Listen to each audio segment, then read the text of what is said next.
Guys, I charged this customer £60 for this job. You guys can let me know whether or not this is a fair price. Right, so obviously you can see that this grass needs a good tidy up. It just needs a bit of love, man.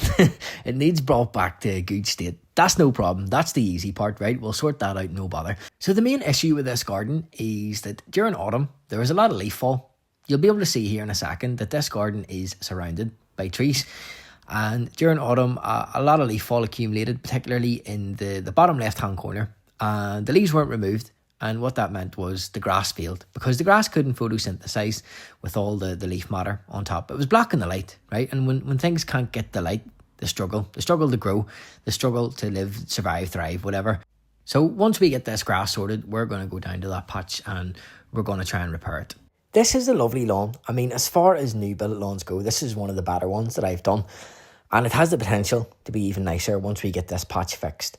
But it's funny because that's the thing, man. See, the thing with gardening, one of the things that I notice and one of the things that I love about it and hate at the same time is that you will spend hours or you will spend days or months or whatever the time scale may be putting blood, sweat and tears and, loads of effort and heart and soul into something.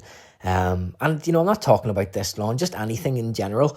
And, nature will throw a curveball and just remind you that things aren't perfect.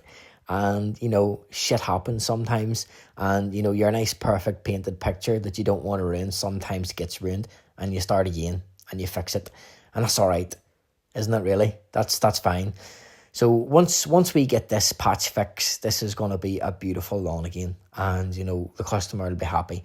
And next year, well, not next year, in a few months, whenever autumn time comes, now, she'll probably call me back in to get rid of the leaves and stuff, and we'll make sure that doesn't happen again.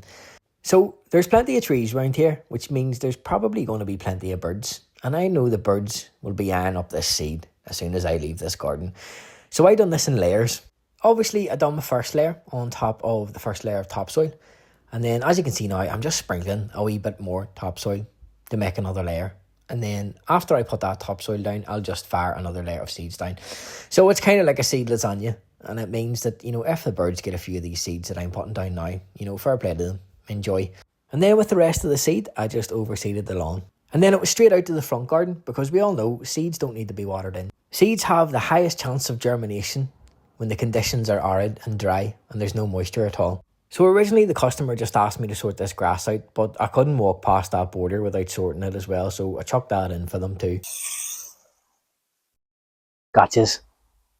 So £60 in labour, guys. What do you think? Topsoil and seed were paid for by the customer. Oh yeah, here's the lawn that just keeps getting smaller and smaller. I've recently picked this garden up, and there's the neighbours around here are characters. I actually filmed a great conversation with the neighbour during this job, but I can't put it up because it's tight. He doesn't know that it was filming, so I've just had to delete it, and just for privacy reasons and stuff. But he was funny as fuck. But anyway, he was telling me that the last gardeners that came here, the lawn started off the same size as that fucking square. And over the years, it's just disappeared because they went so hard in with the strimmer, man. He was furious about it. This place was just giving me Hot Fuzz vibes, man. All the little characters in this place were unreal. I loved it. See you in the next one.